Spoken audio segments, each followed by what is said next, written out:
மனுஷனுடைய இதயத்தில் தோன்றவும் இல்லை. நமக்கோ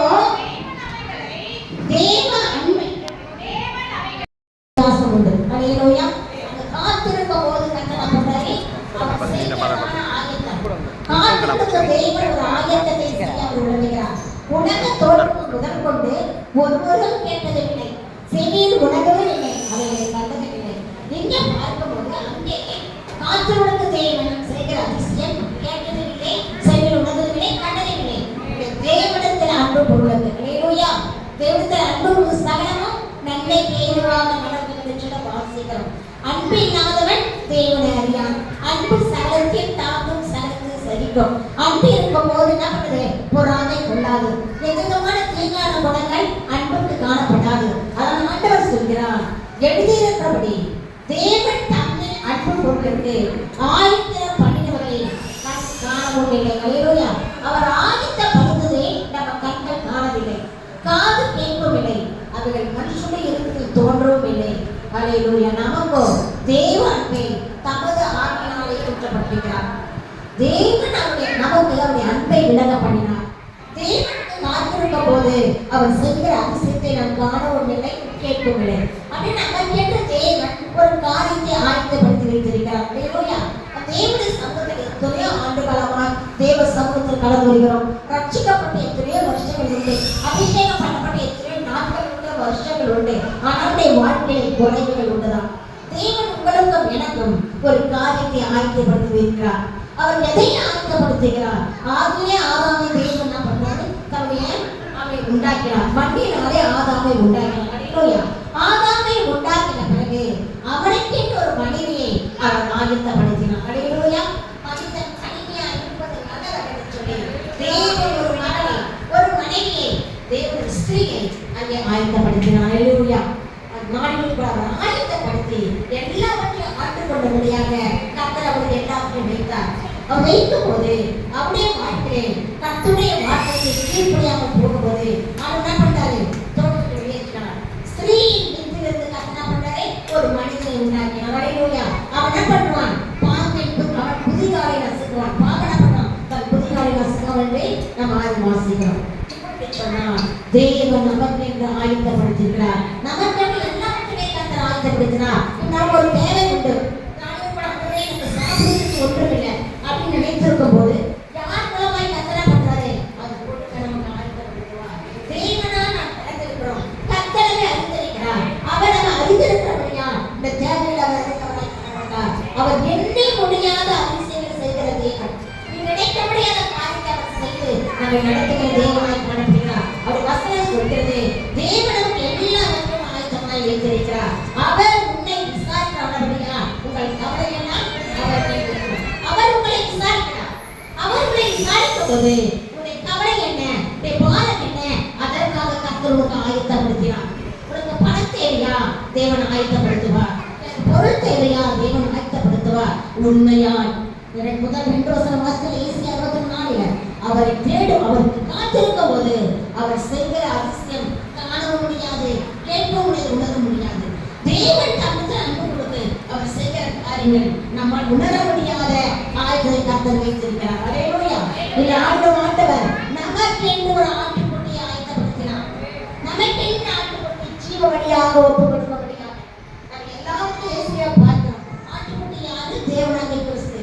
நமக்கென்று நம்முடைய பாவத்திலிருந்து நம்ம அமிழ்ந்து போய்கிற ஆடை செயலிலிருந்து நம்மை தூக்கி எடுக்கும்படியாக ஒரு ஆட்டுக்குட்டியை கர்த்தர் தயார் அங்கே நமக்கு உருவாக்கி வைக்கிறார். அல்லேலூயா.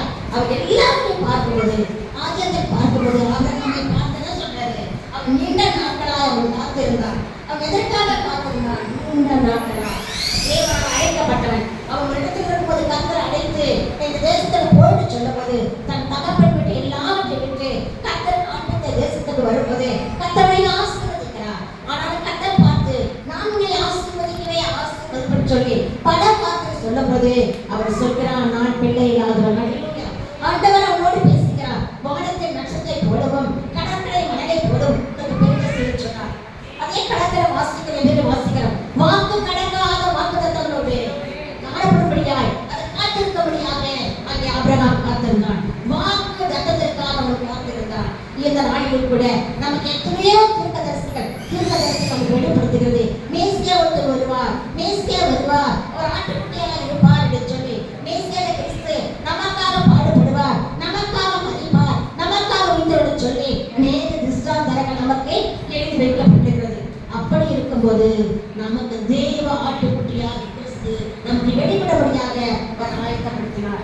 ஆபிரகாமை பார்த்து அவர் சொல்கிறார், 75 வயசு அவர் குழந்தையாக இருந்தாலும் 100வது வயதிலே கர்த்தர் அவருக்கு ஒரு குழந்தையை கொடுத்தார். அல்லேலூயா. அதற்கு முன்பதாக அவசரப்பட்ட காரியங்களை செய்தாலும் கூட ஆண்டவரால் நியமிக்கப்பட்ட வாக்குத்தத்தத்தால் கிடைக்கப்பட்ட மகனாய் காணப்பட்ட ஈசாக்கை ஆபிரகாம் வளர்த்தவனாய் காணப்பட்டார். அப்படிப்பட்ட நாட்களே ஆண்டவர் உன்னை பார்த்து சொல்கிறார், உன் ஏக சுதனம்.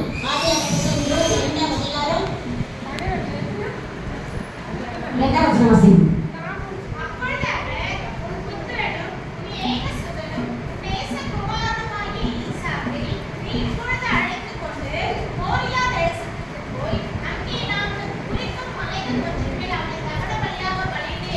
ஆமென்.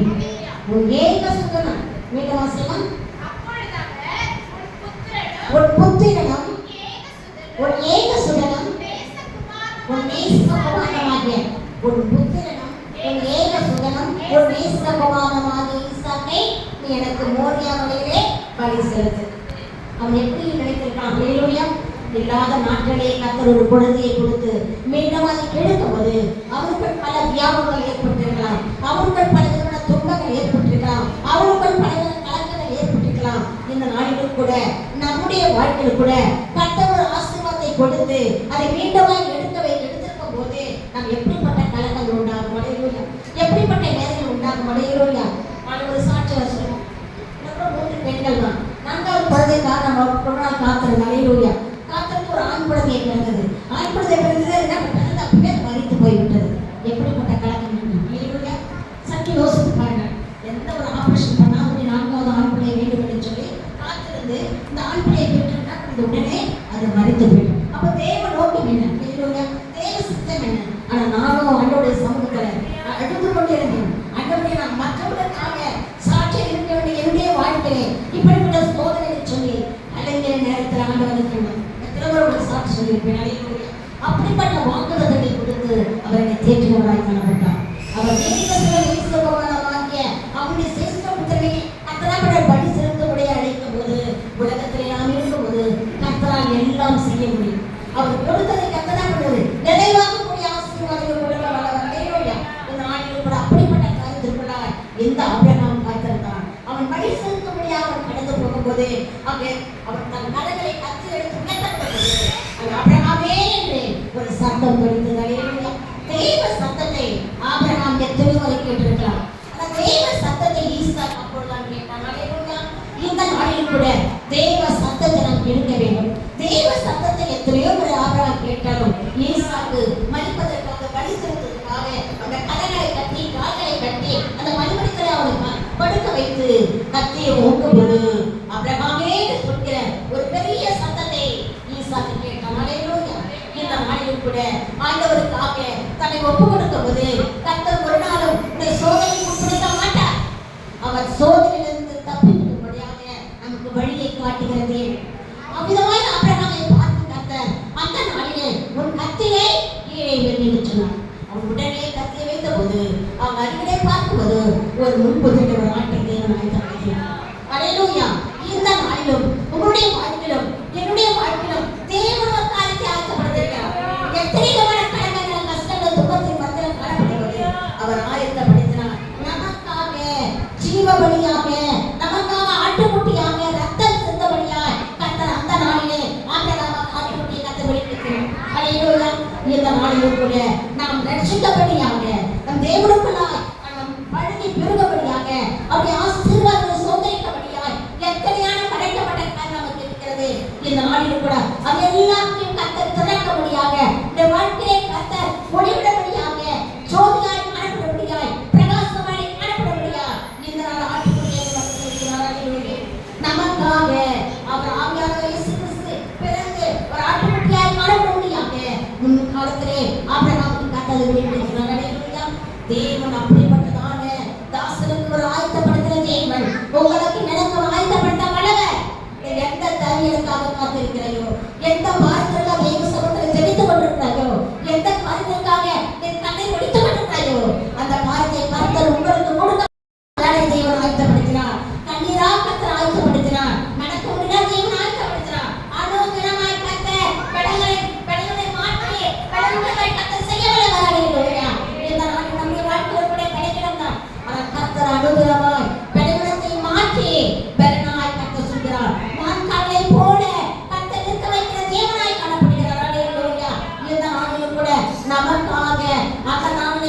பலியாக காணப்பட்டதாலே இல்லையா. இதனால் நமக்கு கூட வாழ்க்கையிலே பரலோகத்திற்கு கடந்து போகும்போது உடைய வாழ்க்கையில ஒரு ரட்சிப்பு தேவை. நமக்குள்ள இந்த பாவத்திலிருந்து ஒரு ரட்சிப்பு தேவை. இந்த நாளிலும் கூட இதை பார்க்கும்போது ஒரு பரலோக வழிதான். கர்த்தர் நமக்கு ஆயத்தப்படுத்துறது. முதலாவது பாவத்திலிருந்து மீட்பு, இரண்டாவது கர்த்தர் நமக்கு ஒரு ரட்சணம், மூன்றாவது கர்த்தர் நமக்கு கொடுக்கிறது ஹல்லேலூயா ரட்சணம், அது ஒரு பந்தி, நான்காவது கர்த்தர் நமக்கு கொடுக்கிறது ஒரு தண்டனை ஹல்லேலூயா. முதலாவதாக வாழ்க்கையிலே நம்முடைய பாவத்திலிருந்து ஒரு மீட்பை பெற்றுக் கொள்ளும்படியாக தேவன் ஆட்டுக்குட்டியாக பலியானார். பாவத்திலிருந்து மீட்டுக் கொள்ளும்படியாக அவர் நமக்கு கிருபையாய் காணப்பட்டார். யோவான் 1:21 வாசிக்க, அவர் சுமந்து தீர்த்த தேவாட்டுக்குட்டியாய்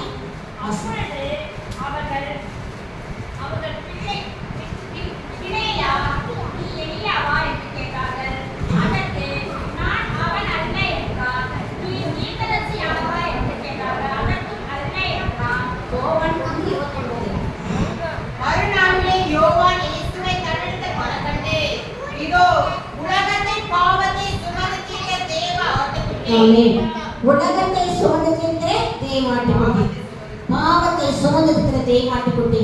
இந்த நாளிலும் கூட நம்முடைய வாழ்க்கையிலே காணப்படுகிற பாவங்களுக்கு விடுதலையாக முடியாது அவர் தேவாட்டுக்குட்டியாக பலியானார். ஹல்லேலூயா. வெளிப்படுத்தல் 11ஆம் அதிகாரம் 8ஆம் வசனம்.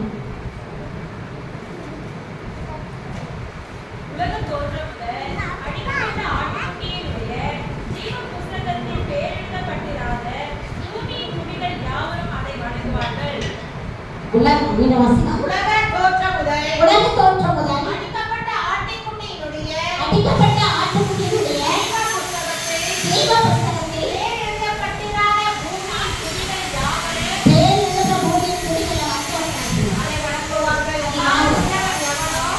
அவன் கேட்கப்படவன், சிறப்படுத்திக் கொண்டு போகிறவன் சிறைப்பட்டு போவான். பட்டயத்தினாலே கொள்ளுகிறவன் பட்டயத்தினாலே கொல்லப்பட வேண்டும். பரிசுத்தவான்களுடைய கொடுமையும் விசுவாசமும் இதிலே விளங்கும். பரிசுத்தவான்களுடைய கொடுமையும் விசுவாசமும் இதிலே விளங்கும். நம்ம பரிசுத்தவான்கள் வீடதாக அந்த ரெண்டு வாசிக்க, பரிசுத்தவான்களின் கொடுமையும் விசுவாசமும் இதிலே விளங்கும். பரிசுத்தவான்களின் கொடுமை விசுவாசமும் இதிலே அடங்கும். அப்ப பரிசுத்தவான்களா தேவ சமூகம் கடந்து வருகிறோம். தேவன் நம்மை பார்த்து என்ன பண்றாரு? அவர் நம்மை மத்திய 25 பார்க்கும்போது நம்மை மனவாட்டிகள் வருகிறார்கள். 10 மனவாட்டிகள் அந்த கர்த்தரை சந்திக்கபடியாக ஆயத்தப்படுத்துகிறாங்க. இன்னும் என்ன பண்றாங்க? எல்லாவற்றையும் தீவட்டிகள் எண்ணெய் எல்லாவற்றையும் ஆயத்தப்படுத்தி தேவனை சந்திக்கபடியாக கடந்து வருகிறார்கள். 5 சகோதரர்கள் அது இல்லாதபடியாக தூங்கி விட்டார்கள். ஹல்லேலூயா. தூங்கி விட்டது வந்து ஆயத்தம் பண்ண முடியல. ஹல்லேலூயா. இந்த நாளிலும் கூட கனவித்தலை அசதிகள் இருந்தால் தேவனை சந்திக்க முடியாது. தேவாலயத்தில் வருவது உற்சாகத்தோடு காணப்பட வேண்டும். தேவ தரிசனத்தோடு காண வேண்டும். கர்த்தர் எனக்கு எதை பேசுவார், கர்த்தர் எதை வைத்திருக்கிறார் என்று ஒரு தரிசனத்தோடு தேவ சபைக்கு கடந்து வர வேண்டும். 10 மனவாட்டிகள் ஆயத்தத்தோடு காணப்பட்டார்கள். ஆனால் ஆயத்தம் என்ன பண்ணுது? தூக்கத்தை நிமித்தமாக அசதி நிமித்தமாக அவர்கள் மனவாட்டை சந்திக்கிற தருணத்தை எழுந்து போனார்கள். நாமும் கூட ஜாக்கிரதையாய் காண வேண்டும். நமக்கு ஆயத்தம் பண்ணினதான தேவ தரிசனத்தை தேவனுடைய பரமாகி இதை நாம் ருசிக்கபடியாக பரம மன்னனை காணபடியாக ஆயத்தமுள்ளவராய் காண வேண்டும். எந்த நேரத்தில் எப்படிப்பட்ட ஆயத்தத்தை நாம் அணிந்து கொள்ள வேண்டுமோ அந்த நேரத்தில் ஆயத்தமுள்ளவராய் காண வேண்டும். ஆயத்தமுள்ளவர்கள் பரலோகத்திற்கு போவார்கள். ஹல்லேலூயா. இந்த நாளிலும் கூட தேவன் நமக்கு என்று ஒரு ஆயத்தத்தை வைத்தார். ஹல்லேலூயா. ஒவ்வொரு நாள் பார்க்கும்போது ஏசாயா 53 5, 6, 7 நம்முடைய தீமைகள் நிமித்தம் அவர் காயப்பட்டு நம்முடைய அக்கிரமங்கள் நிமித்தம் அவர் நொறுக்கப்பட்டார். நமக்கு சமாதானத்தை உண்டு பண்ணும் ஆக்கினை அவர் மேல் வந்தது. நம்முடைய தீமைகள் நிமித்தம் அவர் காயப்பட்டார். நமக்கு சமாதானம் உண்டு பண்ணும் ஆக்கினை அவர் மேல் வந்தது. அவருடைய தழும்புகளால் குணமானோம். தேவன் நம்மை மீட்கும்படியாக நமக்கு குணமாக்கும்படியாக அவர் ஆட்டுக்குட்டியை அடிக்கப்பட்டவராக அவர் சிலுவையில் அடிக்கப்பட்ட ரத்தம் நம்மை பூசப்படுவது நமக்கு மீட்பு உண்டாகிறது. அந்த ரத்தத்தினாலே பாவங்களும் மீட்பு நமக்கு காணப்பட வேண்டும். ஹல்லேலூயா. நமக்கு ஆயத்தப்படுத்தினார். நீங்கள் நானும் மீட்பை பெற்றுக்கொள்ளும்படியாக, நீங்கள் நானும் சமாதானத்தை பெற்றுக்கொள்ளும்படியாக, நீங்கள் நானும் ஆயத்தம் என்ற ஒரு வருகைக்குள்ளாய் காணப்படும்படியாக நமக்கென்று தேவன் ஆட்டுக்குட்டியை ஆயத்தப்படுத்தினார். நமக்கென்று ஒரு மீட்பை கர்த்தர் உண்டாக்கினார். அந்த மீட்புக்குள்ளாய் ஆண்டுகளாய் கடந்து போகும்போது தேவ ஆசீர்வாதத்தை பெற்றுக்கொள்ள முடியும். ஹல்லேலூயா. அடுத்தது தேவன் நமக்கு ரட்சணத்தை ஆயத்தப்படுத்தினார். லூக்கா சுவிசேஷம் 2ஆம் அதிகாரம் 30.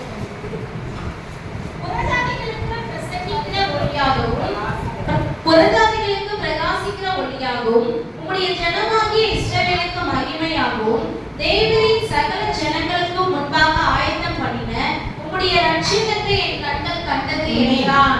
அங்கே சிமியோன் என்ற ஒரு மனிதன், ஒரு தீர்க்கதரிசி, ஒரு ஊழியக்காரன் தேவனை காணும்படி கர்த்தராகிய இயேசு கிறிஸ்துவை கையில் ஏந்தபடியாக அவன் காத்திருந்தான். எத்தனை வருஷமாய் அவன் காத்திருந்தான்? நீண்ட நாட்களாய் அந்த ரட்சிதத்தை காணும்படியாக காத்திருந்தான். ஆயத்தமாய் இருந்தான். எப்பொழுது ரட்சிதத்தை காண வேண்டும், எப்பொழுது கர்த்தரை காணுவேன், எப்பொழுது அவரை கரத்தில் ஏந்தேன் என்று சொல்லி அவன் காத்திருந்தவனாய் காணப்பட்டான். ரட்சிதத்தை காணும்படியாக அவன் காத்திருந்தான். பிரஜாதிக்கு பிரகாசிக்கிற ஒளியாகும், இஸ்ரவேலுக்கு மகிமையாகும் ரட்சிதத்தை கர்த்தர் நம்ம உலகத்தோடு முன்பாக நமக்கு வைத்தார். கர்த்தராகிய இயேசு ஆதி என்று சொன்னார். அவர் சொன்னார், இந்த ஸ்திரீ அவன் புத்திகாய் நசுக்காம சொன்னார். ஆனால் ஆண்டவர் ஆதியிலே தொலைநகா வார்த்தையை அங்கே தேவன் முடித்தவராய் காணப்பட்டார். நமக்காக கர்த்தராகிய இயேசு கிறிஸ்து பிறந்தவராய் காணப்பட்டார். மாட்டு தொழுவத்திலே எல்லாம் பிறந்து ஏழையாய் காணப்பட்டு கஞ்சத்துடன் சுற்றப்பட்டவராய் காணப்பட்டார். உங்களுடைய கருத்தில் ரெண்டு கருத்தரமும் என விலைக்கு போடும்படியாக அவர் கஞ்சத்துடன் சுற்றப்பட்டவராய் காணப்பட்டார்.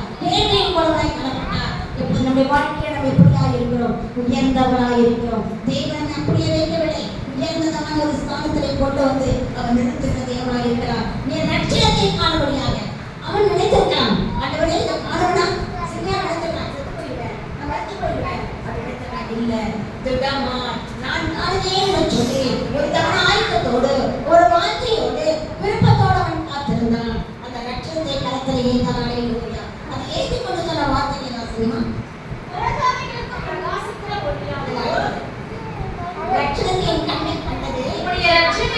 கண்கள் கண்டது என்றான். அவரை குறித்து சொல்லப்பட்டவர்களுக்கு யோசிப்பும் அவருடைய தாயாரும் ஆச்சரியப்பட்டார்கள்.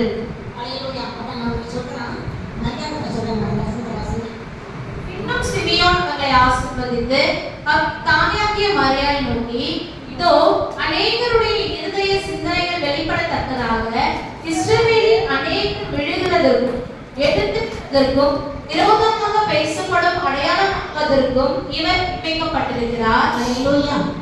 அந்த ரட்சணத்தை கண்டு அவர் கர்த்தரை கொண்டு சொல்கிறான், இவர் நிமித்தமாக நேரம் உண்டாகும், இவர் முந்த உலகத்திலே ஒரு பெரிதான சந்தோஷம் உண்டாகும், அதற்கு முன்பதாக எல்லாருமே படை உண்டாகும் என்று சொல்லி அவர் தீர்க்க தரிசனமான வார்த்தையை பேசி அவருடைய ஆத்மாவிலே ஒரு பட்டயம் உருவ கடந்து போகும் என்று சொல்லி மரியாதை பேசும்போது மரியாதை எல்லாவற்றையும் வைத்தவர்களாய் காணப்பட்டார். ரட்சகராகிய கிறிஸ்து இயேசு உங்களுக்காக எனக்காக அவர் பிறந்திருக்கிறார். நமக்காக எல்லாருடைய காரியத்தை விலைக்கு போடும்படியாக நம்முடைய காரியம் இல்லாமல் தேவ சமூகத்தில் ஏழையின் கோலமாய் மாற்றப்படுற மக்களுக்கு பரிந்துரைக்கப்படுவதாக ஒரு ரட்சகராகிய தேவனை பிறந்தவராய் காணப்பட்டார். அந்த ரட்சகத்தை அவர் கண்களை கண்டது. இந்த நாளிலும் கூட நம் தேவாலயத்தில் கடந்து வருகிறோம், ஜெபத்தின் மூலம் ஜெபிக்கிறோம். ஆண்டவரே உம்மை நான் காண வேண்டும், இந்த சத்தத்தை நான் கேட்க வேண்டும் சொல்லி நம் தேவாலயத்தில் கடந்து வருகிறோமா? நீ தேவாலயத்துக்கு வரும்போது ஆண்டவர் சொல்கிறார், பரிசுத்த உள்ளத்தோடு தேவனை தொழுது கொள்ள வேண்டும். பரிசுத்த உள்ளத்தோடு கர்த்தரை தொழுது கொண்டு ஆண்டவர் என்னோடு பேச வேண்டும் என்று சொல்லி ஒரு ஆவலோடு ஒரு வாஞ்சியோடு தேவ சமூகத்தில் வர வேண்டும். அல்லேலூயா. அந்த வாஞ்சியும் ஏக்கமும் நமக்கு இருக்கும்போது அவர் நமக்கு வெளிப்படுகிற தேவனாய் காணப்படுகிறார். நீ எதை விரும்புகிறாயோ அதை அவர் கொடுக்கபடியாக உனக்கு தரிசனத்துமாய் கர்த்தர் வெளிப்படுத்துவார். நாம் தேவ சபையிலே அசதியாக இருக்கக்கூடாது. ஆவிக்குள்ளாய் நிரப்பப்படுவது கர்த்தர் ஆவியானவர் யார் மூலமாக நம்மை குறித்து உணர்த்துகிற தேவனாய் காணப்படுகிறார். நம்முடைய காரியங்களை கர்த்தர் வெளிப்படுத்துகிற தேவனாய் இருக்கிறார். அல்லேலூயா. நீ ஒரு காரியத்துக்காக ஏக்கத்தோடு வந்திருக்கும் போது கர்த்தர் உன்னோடு பேசுகிற கர்த்தராய் இருக்கிறார். அல்லேலூயா. ஒரு சபையில் ஒரு போதகர் இருந்தார். ஒரு பிசாசுக்காக உபவாசம் ஜெபித்துக் கொண்டிருந்தார். ஆனாலும் அவருடைய வாழ்க்கையில் அந்த பிசாசு துரத்த முடியாதபடியா அதிக கடினப்பட்டிருந்தார். மீண்டும் அவர் சபையை ஜனங்களை வரவழைத்து அவர் ஜெபிக்க வைத்தார். அது ஒரு விசுவாசி தேவ ஆவிகளை நிரப்பப்பட்டு அவர் என்ன சொல்கிறார், இந்த பிசாசு நாடுகள் கடந்து போகும். முதலாவது அவர் வீட்டிலே போயிடுங்க, சுத்திகரிங்க. அவர் வீட்டில் தான் எல்லா விக்கிரகத்தையும் விலகி போடுவதுதான் இந்த பிசாசு விலகி போகும் என்று வெளிப்பாடோடு ஒரு சமூகத்தை பேசினார். நாளிலும் கூட போவதற்கு வெளிப்படுத்தாத காரியத்தை விசுவாசிகள் மத்தியிலே கர்த்தர் வெளிப்படுத்தினார். அதனால் கர்த்தர் சொல்கிறார், பரிசுத்த உள்ளத்தோடு கர்த்தரை தொழுது கொள்ள வேண்டும். அவர் மத்தியிலே அவர் கொடுப்பதற்கு யாருமே ஆவியை ஊற்றி என்று சொல்கிறார்கள். குழந்தைகள் கர்த்தருடைய வார்த்தையை பேச பாடல்கள் மூலமாக துதியை உண்டாக்கும் என்று சொல்கிறார். அப்படி இருக்கும் இருக்கும்போது வாலிபர்கள் தரிசனத்தை காணான்னு சொல்லி வேதத்துல வாசிக்கப்படும் போது நம்முடைய வாழ்க்கையிலே கர்த்தர் ஒளியாக காணப்படுகிறார், வெளிப்படுத்துகிற தேவனாய் காணப்படுகிறார். தேவ சபைக்கு வரும்போது அசதிகள் காணப்படாதபடி அவருடைய சமூகத்தில் உற்சாகத்தோடு பக்தியோடு நீ காணப்படும் போது உடைய காரியத்தை கர்த்தர் நிறைவேற்றுகிற தேவனாய் இருக்கிறார். உன் மனவிருப்பத்தை கர்த்தர் நிறைவேற்றி உடைய ஆசிரியர் தேவனாய் காணப்படுகிறார். வாழ்க்கை அண்ணாவை பார்க்கிறோம். தேவாலயத்தை கடையப்படார், தன் இருந்த தேவ சமூகத்தில் ஊற்றினார், அவள் ஜெயத்தோடு திரும்பி வந்தார். ஹல்லேலூயா. நீ சமாதானத்தோடு கடந்து போ. ஹல்லேலூயா. அவர் என்ன சொல்கிறார் கேள்வி, நீ சமாதானத்தோடு கடந்து போ, உடைய காரியங்கள் வாய்க்கப்படும். இந்த நாளிலும் தேவ சமூகத்தில் வந்திருக்க நம்மை பார்த்து நீங்கள் சமாதானத்தில் கடந்து போங்க, உங்க காரியத்தை கர்த்தர் செய்வார். ஹல்லேலூயா. நம்ம தேவன் எந்த காரியத்திற்காக கடந்து கொண்டிருக்கிறாயோ அந்த காரியத்தை கர்த்தர் கொடுக்கபடியாக ஒரு லட்சணத்தை உன் கண் முன்னாடி செய்கிறார். அந்த லட்சணத்தை காண வேண்டும்.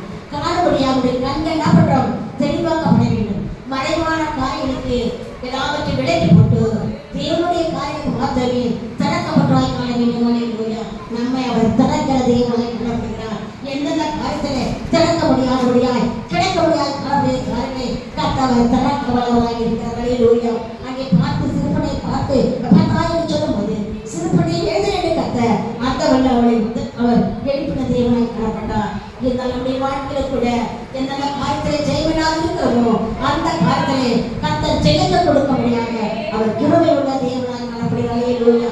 விதமா சிறியோன் அந்த லட்சத்தை கண்டவனாய் காணப்பட்டார். ஹல்லேலூயா. அடுத்தபடியாக நம்முடைய வாழ்க்கையிலே ஒரு பிரயாணத்தில் தேவன் நமக்கு ஆயத்தப்படுத்துகிறார். தேவன் பரலோகத்துக்கு செல்லும்படியாக ஒரு ராஜ்யத்திற்கு நாம் கடந்து போகும்படியாக தேவன் நமக்கு ஆயத்தப்படுத்துகிறார். பிரயாணத்துக்கு கடந்து போகும்படியாக என்ன தேவை உள்ளோ ஏதாவது ஊருக்கு போகிறோம், போகும்போது என்ன பண்றோம், ட்ரெஸ்ஸுகள் சூட்டு எடுத்துக்கிறோம், ஆகாரம் தேவை, பணத்தை எல்லாவற்றையும் ஆயத்தப்படுத்துகிறோம். ஆனால் ஆண்டவர் நாளிலே கூட அங்கே குதிரை அடிப்பதற்கு கிடந்த ஜனங்களை பார்த்து அவர் என்ன பண்றாரு, மோசேயின் ஒரு மகனை வைத்து அவரை அழைத்துக் கொண்டு வரும்படியாக தேவன் கட்டளையிட்டார். அவர் வரும்போது எந்த ஆயத்தோடு அவர்கள் வரவில்லை. அவர்கள் ஏதாவது பொருள் எடுத்து வந்தார்களா? சில ஜனங்கள் வந்து என்ன பண்றாங்க, நகைகளோ புறத்தை கேட்டு வாங்கி கொண்டு வந்தார்கள். மாவை அரைத்த மாவை எடுத்துக் கொண்டு வந்தார்கள். அது பொருளாதாரம் காணப்பட்டது. அவர் சென்றவர் அப்பங்களை சொல்லும் போது அவர் அபிமாய் காணப்படுவார். எந்த ஆயத்தம் இல்லை. ஆண்டவர் எல்லா நாளிலும் கூட என்னுடைய வாழ்க்கையிலே காணப்படுகிற காரியங்களுக்கு மேக ஸ்தம்பமாகும், அக்னி ஸ்தம்பமாகும் அவர் அப்படி நின்ற தேவனாய் காணப்படுகிறார். நாம் கடந்து போக முடியாது. தேவனுக்கு மேக ஸ்தம்பத்தை வைக்கிறார். அப்படியே மேக ஸ்தம்பம் வெயில் காலத்துல எப்படி கடந்து போக முடியும்? அவர் ஃபுல்லாக அந்த மேக ஸ்தம்பம் அவளை மூடியதாக இருந்தது. இரவு அக்னி ஸ்தம்பம் மூடியதாக இருந்தது. அவளை பார்க்கும்போது பயந்தார்கள். ஹல்லேலூயா. இவளை சுற்றி எப்படிப்பட்ட காரியம் காணும் சொல்லி ஜனங்கள் பயந்தார்கள். இந்த நம்மை பார்த்து ஜனங்கள் பயப்படப்படியான ஒரு கிருபையின் ஆசீர்வாதத்தை நாம் சோதனைக்க வேண்டும். ஹல்லேலூயா. மற்றவர்களுக்கு நீ ஆசீர்வாதம் இருக்கபடியா கர்த்தர் உன்மே ஒரு கிருபையை வைத்திருக்கிறார், உனக்கு ஆயத்தப்படுத்தியிருக்கிறார். அந்த ஆயத்தத்தை எப்படி கற்றுக்கொள்ள வேண்டும்? ஹல்லேலூயா. வனாந்தரமான வழிகளை கர்த்தர் நமக்கு என்ன பண்றாரு, தண்ணி தடமாக மாற்றுகிற தேவன். அவாந்தர வழியை நீரூற்றுகளை உண்டாக்குகிற கர்த்தர். இந்த நாளில் இந்த ஜனங்கள் அப்படிதான் கடந்து போனார்கள். வழியிலே எரிவே காணப்பட்டது, செங்கடல் காணப்பட்டது, யோர்தான் காணப்பட்டது. எல்லாவற்றிலும் கர்த்தர் ஜெயத்தை கொடுத்து அவரை நடத்தி வந்தார். இந்த நாளிலும் கூட நாமும் கூட பரலோகத்திற்காக ஆயத்தப்படுகிறோம். எத்தனை மனுஷனை பார்க்கிறோம்? எந்த உலகம்? இரண்டாம் உலகம். ஹல்லேலூயா. இரண்டாம் உலகத்தில் நாம் காணப்படுவது நமக்கு பல துன்பங்கள் துயரம் உண்டு. இதை கடந்து வருவதால் கர்த்தர் நமக்கு ஒரு வழிகாட்டை இருக்கிறார். அவர் நமக்கு தூதரை முன்வைக்கிறார். நீ கடந்து வருகிற ஒரு தூதரை முன்னே வைக்கிறேன், உன்னை அவர் நடத்தி செய்வான்னு வாசிக்கிறோம். ஹல்லேலூயா. நாம் ஒன்றாக பார்க்கும்போது நமக்கு தேவன் ஆயத்தம். யாத்திராகம புத்தகம் 23ஆம் அதிகாரம் 20ஆம் வசனம். வழியில் உன்னை காக்கிறதற்கு நான் ஆயத்தப்படுகிற ஸ்தானத்துக்கு உன்னை கொண்டு போய் சேர்க்கிறதுக்கும் இதோ நான் ஒரு தூதரை உனக்கு முன்னே அனுப்புகிறேன். நீ கடந்து போவதற்காக, வழியை கடந்து போவதற்காக உனக்கு ஒரு தூதரை முன்பாக ஆயத்தப்படுத்தி வைத்திருக்கிறார். இப்போ நாம் கடந்து போகிறோம். அவர் வழிகளெல்லாம் நம்ம பூர்வ பாதை அறிஞர்கள் கேட்டு சிந்தித்து அதன் வழி நடக்க வாசிக்கிறோம். நான் வழி கர்த்தரே அவர் வழியா இருக்கிறார். நானே வழி இருக்கிறார். நானே வழி, நானே சத்தியம், நானே ஜீவன். அவருடைய சமூகத்தில் வழிகளெல்லாம் அவர் நினைத்துக்கொள். நாம் கடந்து போகிற பாதை குறுகலான பாதை இருந்தாலும், கடினமான பாதை இருந்தாலும், பாதையை காட்டுகிற தேவனாக கிறிஸ்து நமக்கு வெளிப்படுகிற தேவனாக காணப்படுகிறார். அந்த வேளையில் எந்த பாதை கடந்து போக முடியும்? என் பாதையில் முள்ளு இருக்கிறது, என் பாதையில் கடந்து போகக்கூடிய தடை இருக்கிறது. தடை தடைகளை அகற்றுகிற தேவனாக கிறிஸ்து ஒரு தூதனை உங்களுக்கு நிலத்து முன்பாக வைத்திருக்கிறார். நம்மை நடத்தி செல்கிற தேவனாக காணப்படுகிறார். அவர் 40 அங்க எத்தனை வருஷம் காணப்பட்டார்? 40 வருடங்களாக அவர் கடந்து போவதற்கு தேவனாக அனுதினமாய் அவர்களுக்கு சாப்பிட மன்னாவை கொடுத்தாரே. மன்னாவை கொடுத்து நடத்தி சென்றவராய் காணப்பட்டார். தண்ணீரை கண்மணியிலிருந்து தண்ணீரை கொடுத்தவராய் காணப்பட்டார். ஏதாவது தண்ணீரை அவர் தூக்கி கண்டாங்களா? எல்லாமே வழிய தேவனை ஆயத்தப்படுத்தினார். அவர் கடந்து போகும்படியாய் தண்ணீர், ஆகாரம், சாப்பிட காலைகள் அனைத்துமே தேவன் கொடுத்து அவர் ஆயத்தப்படுத்தினார். அந்த வழியை செல்வதற்காக இந்த வாழ்க்கை நாளிலும் கூட நம்ம எப்படியாய் காண வேண்டும்? யாத்ரா புஸ்தகம் 16ஆம் அதிகாரம் 5ஆம் வசனம்.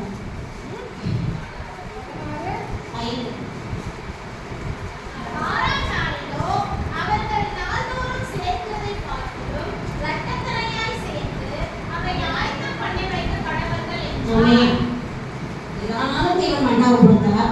6ஆம் நாள் என்ன பண்றார்? ரெட்டத்தனையாக மன்னாவை ஆயத்தப்படுத்தினார். 7ஆம் நாளுக்கு என்ன பண்றாரு? அது தேவனின் நாளா இருக்கிறபடினாலே அந்த 6 நாளும் கூட மறுநாளும் கூட ஆயத்தம் மன்னாவை தேவன் அனுப்பினார். அந்த 7ஆம் நாள் மன்னா கிடையாது. இப்படிலாம் தேவன் ஆயத்தப்படுத்தினார். ஜனங்களை தேவன் அப்படியே அழைத்து கொண்டு வரும்போது அவர் எல்லாவற்றையுமே ஆயத்தப்படுத்தினார். இந்த நாளிலும் கூட தேவாலயத்துக்கு கடந்து கொண்டே வாழ்கிறேன். தேவனுக்கு ஆயத்தப்படுத்துகிறார். மன்னாவாக நமக்கு வசனத்தை கொடுக்கிறார். வழிகாட்டியாக ஊழியர் இருக்கிறார். அல்லேலூயா. அவருடைய வழிகாட்டியாக நம்ம கடந்து செல்லும்போது அந்த பரதமனை கடந்து போவதற்கு அந்த வாழ்க்கையை கத்த வழிகாட்டியாக காணப்படுகிறார். ஒரு யாத்திரை செய்கிற நாளை இந்த யாத்திரையை நமக்கு ஆயுதத்தை தேவன் வைக்கிறார். வசனம் நமக்கு மன்னா அனுதினமா இந்த வசனத்தை தேவன் வைக்கிறார். அடுத்த வழிப்பிரயாணத்தில் நமக்கு மன்னா தேவ வசனம் ஜீவன் நதியாக பரிசுத்த ஆவி. அல்லேலூயா. இந்த பரிசுத்த ஆவியை துக்கப்படுத்தாது என்று சொல்லி வாசிக்கிறோம். இந்த பரிசுத்த ஆவி நம்மை நடத்துகிறது. இந்த பரிசுத்த ஆவி நம்மை பரிசுத்தமாய் வழிநடத்துகிறது. பரிசுத்த அபிஷேகம் பெற்று இந்த ரோடுகளில் தெருக்கள் நின்று வீணான வார்த்தைகளை பேசுவது உணர்த்தும். அல்லேலூயா.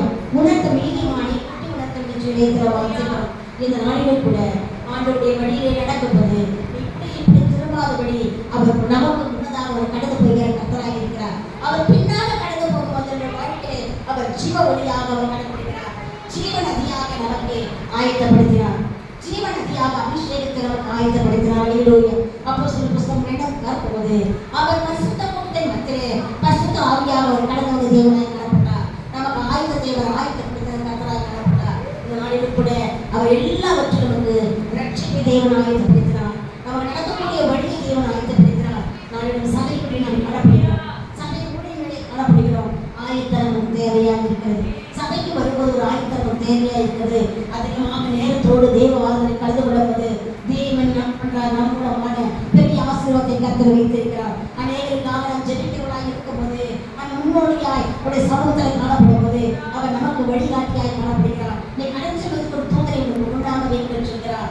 எல்லா பாதைகளும் கடக்கும்படியாக எல்லா கஷ்டங்களையும் இந்த எல்லாரும் சுமக்கும்படியாக நமக்காக தேவன் வழியை ஆயத்தப்படுத்தி வைக்கிற தேவனாய் காணப்பட்டார். அல்லேலூயா. அடுத்தபடி நமக்கு ஒரு பந்தியை கர்த்தர் ஆயத்தப்படுத்துகிறார். சங்கீதம் புத்தகம் 23 என் சத்துருக்கு முன்பாக நீர் எனக்கு ஒரு பந்தியை ஆயத்தப்படுத்தி என் தலையை எண்ணெயால் அபிஷேகம் பண்ணுகிறீர். என் பாத்திரம் நிரம்பி வழிகிறது. என் சத்துருக்கு முன்பாக ஒரு பந்தியை ஆயத்தப்படுத்தி என் தலையை எண்ணெயால் அபிஷேகம் செய்கிறேன். என் பாத்திரம் நிரம்பி வழிகிறது. அல்லேலூயா. என் பாத்திரம் நிரம்பி வழிகிறது. நாங்கள் சத்துருக்கு முன்பாக ஒரு பந்தியை ஆயத்தப்படுத்தினார். ஒருவேளை இந்த நாளில் சத்துருக்களாய் இருக்கக்கூடிய பலவிதமான காரியங்கள் இருக்கிறார். நீண்ட நாட்களாய் எந்த காத்த ஜெயவெடுக்காதபடியாய் சத்துருக்கள் நமக்கு காணப்படலாம். ஜெபம் கேட்க முடியாத பல தடைகள் நமக்குள்ளே காணப்படலாம். எல்லாவற்றையும் முறியடிக்கபடியாக ஆண்டவர் ஒரு பந்தியை ஆயத்தப்படுத்தினார். எல்லாவற்றையும் முறியடிக்கபடியாக தேவன் ஒரு தடையை எண்ணெயால் அபிஷேகப்படுகிறார். ஒரு பாத்திரம் நிறைய வழிபடியான ஆசீர்வாதத்தை அவர் கொடுக்க வல்லவராக இருக்கிறார். இந்த நாளில் கூட நம்முடைய வாழ்க்கையிலே எதிரிகள் பலப்படத்தில் வந்தாலும் கூட பல காரணமில்லாத குற்றங்கள், காரணமில்லாத பகைகள், காரணமில்லாத வன்சொற்கள், எப்படிப்பட்ட காரியம் இருந்தாலும் தேவன் எல்லாவற்றையும் மாற்றிப்பட வல்லவராக இருக்கிறார். தானியேலை பார்க்கும்போது தானியேல் ஒரு பரிசுத்தமானவராக காணப்பட்டான். அவன் தேவ சமூகத்தில் மூன்றுகளை ஜெபிக்கிற ஒரு தானியேலை காணப்பட்டான். ஆனாலும் அவனை பொறாமை கொண்டு ஜனங்கள் ராஜாவை மத்தியிலே அவன் என்ன பண்ணாங்க? அவனை தள்ளிவிடும்படியாக ஒரு காரியத்தை திட்டினார்கள். ஆனாலும் தேவன் சிங்கத்தின் தேவியை தொடர்பு தேவனுடைய தப்பிக்க வளராயிருந்தார். அவனுக்கு ஒரு பந்தியை ஆயத்தப்படுத்துவார்கள். உன் தலையை எண்ணெயால் அபிஷேகம் பண்ண தேவன் இந்த நாளிலும் கூட நமக்கு எதிராக பிரச்சனை போராட்டங்கள் இருந்தாலும் கூட எதிராக பிரச்சனை வந்தாலும் கூட கர்த்தர் எல்லாருக்கும் மாற்றப்பட வளவராக இருக்கிறார். அந்த சிங்கங்கள் விழுந்தாலும் கூட அவருக்கு அதனால் பணத்தொழிலாய் காணப்பட்டதாலே லூயா சாத்தா மேலாக இருக்கிற போது அது கணித்தொழிலாக காணப்பட்டது.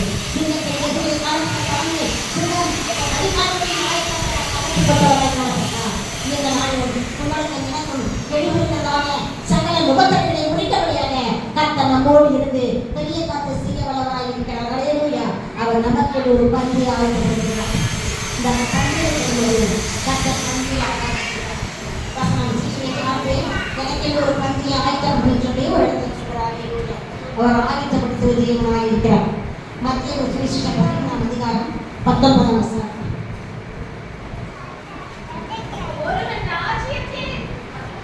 ஆமா. ஒருவன் ராஜ்யத்தின் வசனத்தை கேட்டும் உணராதிருக்கும் போது கொல்லாமல் வந்து அவன் இருதயத்தில் விதைக்கப்பட்டதை பறித்துக் கொள்கிறான். அவனே வழியருகே விதைக்கப்பட்டவன். அல்லேலூயா. ஒருவன் ராஜ்யத்தை எல்லாம் பொல்லாத சிந்தனைகள், பொல்லாத காரியங்கள் இவையெல்லாம் அமைக்கப்படுறது. இதுதான் நமக்கு சத்துராய் காணப்படுகிறது. இவையுமே விலக்கி போடும்படியாக கர்த்தர் நமக்கு எல்லாவற்றையும் விலக்கி போடுகிற தெய்வமாய் காணப்படுகிறார். நமக்கென்று கர்த்தர் ஒரு பந்தியை உண்டாக்குகிறார். லூக்கா 22ஆம் அதிகாரம் 8 வாசனை கிறிஸ்துவை ஆயத்தப்படுத்தினார். அப்பொழுது அவர் பேதுருவை யோவானை அழைத்து, நாம் பஸ்காவை புசிக்கும்படிக்கு நீங்கள் போய் அதை நமக்கு ஆயத்தம் பண்ணுங்கள் என்றார். அதற்கு அவர்கள், நாங்கள் அதை இங்கே ஆயத்தம் பண்ணும்படி சித்தமாய் இருக்கிறீர்கள் என்று கேட்டார்கள். அதற்கு அவர், நீங்கள் நகரத்தில் பிரவேசிக்கும் போது தண்ணீர் சுமந்து வருகிற ஒரு மனுஷன் உங்களுக்கு எதிர்படுவான். நீங்கள் அவருக்கு பின் சென்று அவன் போகும் வீட்டிற்குள் நீங்கள் போய் அந்த வீட்டு எஜமானை நோக்கி, வேற கலந்துபடுவாங்க. தேவனை கொண்டது பஸ்காவை ஆயத்தப்படுத்தும்படியாக அவர் என்ன பண்றாரு? பந்தியை ஆயத்தப்படுத்துகிறார். அங்கிருந்து பந்தியை ஆயத்தப்படுத்தும் போது அவர் எல்லாருக்கும் பந்தியை கொடுத்து தான் மாத்திரம் புசிக்காதபடியாக கடந்து வந்தார். இன்று தேவனுடைய ராஜ்யத்தில் பிரவேசிக்கும்படியாக உங்களுக்கு எனக்கு ஒரு பந்தியை ஆயத்தப்படுத்துகிறார். அவரை நினைவு கூறும்படியாக அவருடைய ரத்தத்தையும் அவருடைய சரீரத்தையும் நினைவு கூறும்படியாக கர்த்தர் அந்த நாளிலே ஒரு பந்தியை ஆயத்தப்படுத்தினார். இந்த நாளுடைய வாழ்க்கையில் கூட தேவ சமூகத்திலே ரட்சிக்க பெற்றுக் கொள்ளும்படியாக என்னையான அபிஷேகம் பண்ணப்படும்படியாக உங்களுக்கு எனக்கு கர்த்தர் ஒரு பந்தியை ஆயத்தப்படுத்துகிறார். அந்த பந்திக்குள் பிரவேசிக்க நம்ம எப்படியாக இருக்கிறோம்? தகுதியுள்ளவர்களாக நாம் காணப்பட வேண்டும். ஒன்று கொண்டு புஸ்தகம் 16 வாசிக்கிறோம். அது வாசிக்கப்படுவது நாம் எப்படியாக இருக்க வேண்டும்? இந்த நாளில் கூட திருவிருந்துக்கு நாம் கலந்து கொள்கிறோம். திருவிழா கலந்து கொள்ளும்போது நாம் எப்படி தேவ சமூகத்தில் இருக்கிறோம்? அல்லேலூயா. வெளியிருக்கிற காரியங்கள் அப்பாற்பட்டது. ஆனால் தேவ சபையிலே நாம் எப்படி இருக்கிறோம்? அதுதான் நமக்கு தேவை. இந்த தேவ சபைக்கு வரும்போது உடைய வாயை பார்த்து நாம் வந்து கர்த்தரை தொழுது கொள்ள வருகிறோம். நாம் வந்து கர்த்தரை தரிசித்துக் கொள்ள வருகிறோம். ஆனால் வருகிறதான இடத்திலே நாம் தேவனை குற்றப்படுத்துகிறோம், தேவனை அடிக்கப்படுகிறோம், மீண்டும் நாம் மறுதளிக்கப்பட்டவர்களாக காணப்படுகிறோம். அல்லேலூயா. இந்த நாம் சிந்தனைக்கு வர வேண்டும். நாம் ஜாக்கிரதையுள்ளாய், ஒன்றுமுள்ள கிறிஸ்துவர்களாய், பரிசுத்தவர்களாய், மீன்படையும்படியாக லட்சத்தை காணும்படியாய் நாம் காணப்படுவது அவர் ஆசீர்வாதம் நமக்கு ஆயத்தப்படுகிற தேவனாய் இருக்கிறார்.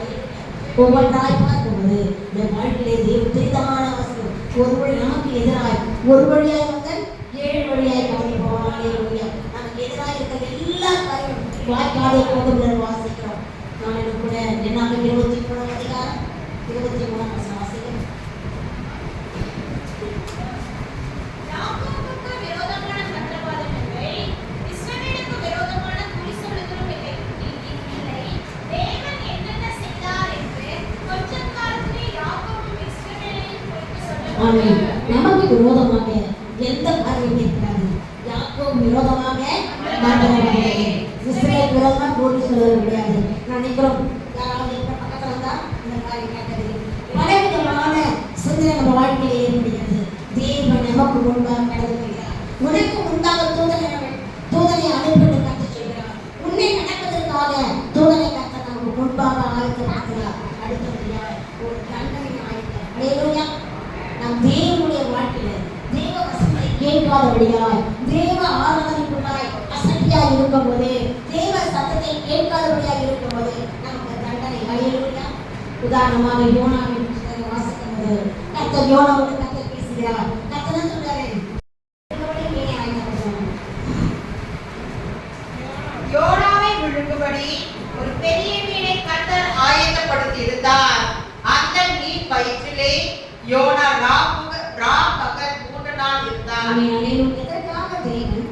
மீனை ஆயத்தப்படுத்தினார். அல்லேலூயா. தேவன் இரக்கமுள்ள தேவன். கர்த்தருடைய சுவிசேஷத்தை சொல்லாதபடியா, கர்த்தருடைய வார்த்தைக்கு கீழ்ப்படியாதபடியா யோனா எங்க போகிறான்? நினைவுக்கு கர்த்தர் போக சொன்னார். நினைவேக்கு போகாதபடியா தரிசித்து அவன் ஓடினான். அல்லேலூயா.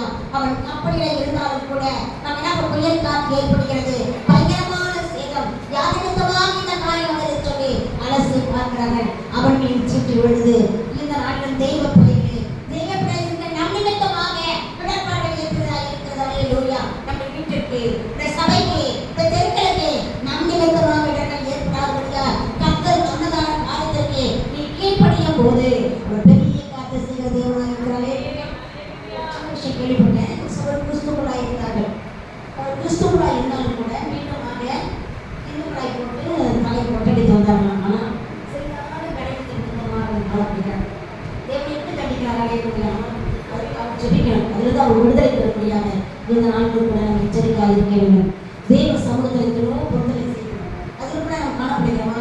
அதான் பொருத்தலை செய்வதை பார்க்க பொருத்தலை செய்யாமல் இருப்பதை நல்ல தேவனுடைய சமூகத்தில் உடனே ஆண்டவரே என்னை ரட்சியுங்கள் தான் நாம் கேட்க வேண்டும்.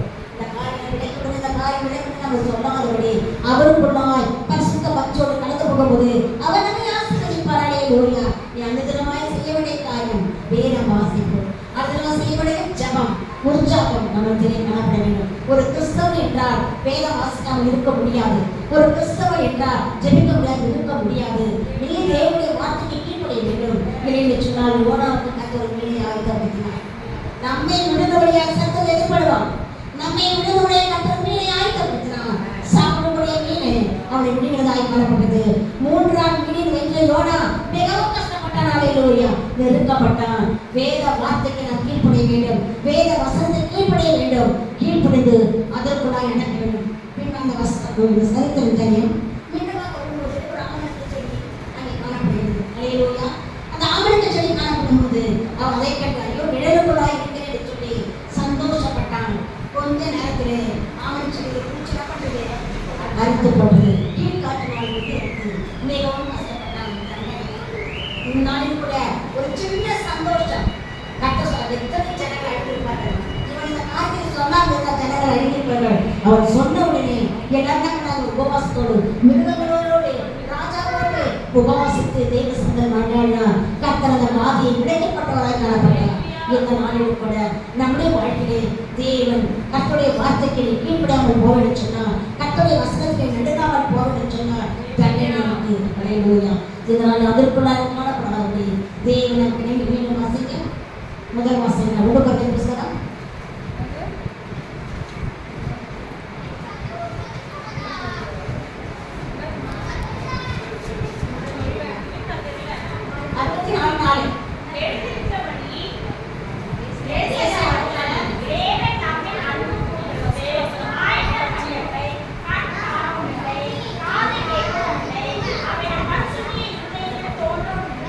64 தேவன் உலகத்தோடு முதற்கொண்டு ஒருவரும் கேட்டதில்லை, செவிகளில் உணர்வதும் இல்லை, அவைகளை கண்டதும் இல்லை.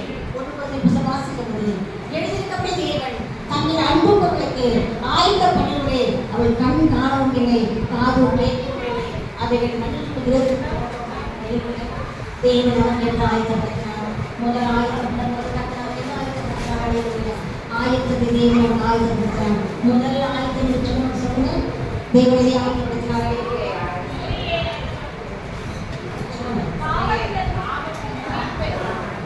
பாவத்தை நமக்காக ஆட்டப்பட்டு அடிக்கப்பட்டார்கள். பாவத்திலிருந்து மீள்படையபடியாக தேவ ஆட்டப்படி ஆயத்தப்படுத்தினார். இரண்டாவது வாழ்க்கையை ஒளி வீசும்படியாக கண்கள் தரிசனத்தை காண முடியாத, கர்த்தரை காண முடியாத, தேவத்தை கர்த்தருடைய வசனங்களை ருசிக்கும்படியாக, ரட்சத்தை காணும்படியாக தேவனை ஆயத்தப்படுத்தினார். மூன்றாவதாக நமக்கு தேவன் பந்தியை ஆயத்தப்படுத்தினார். சத்துருக்கள் மத்தியிலிருந்து விலகி போகும்படியாக, சத்துருக்களை முறியடிக்கும்படியாக நமக்கு தேவன் ஒரு பந்தியை ஆயத்தப்படுத்தினார். அல்லேலூயா. அடுத்தபடியாக பார்க்கக்கூடிய வாழ்க்கையில் ஒரு பந்தி ஆயத்தப்படுத்தினார். பிரயாணத்திலிருந்து நாம் நடக்கிற பிரயாணத்திலே நமக்கு தேவன் ஒரு தூதரை வைக்கிறார். பிரயாணத்தில் படக்கிற மேடு உண்டு, பள்ளம் உண்டு, எல்லாவற்றையும் கடக்க முடியாத கர்த்தர் நம்மோடு இருந்து வருகிறார். அல்லேலூயா. அவர் வாழ்க்கையை பல குற்றங்கள் இருந்தாலும் கூட, பல கடினமான காரியம் இருந்தாலும், பணாந்தரம் இருந்தாலும், அவாந்தரம் இருந்தாலும் எல்லாவற்றையும் மாற்றி போட்டு தேவன் அந்த தூதரை முன்பாக அனுப்புகிற தேவனாய் காணப்பட்டார். அடுத்தபடியாய் தண்டனை இந்த நாளில் கூட ஆயத்தம் இல்லாதபடியா 4 ஆயத்தப்படாய் காணப்படுவது கர்த்தனை ஆசீர்வதிப்பார்.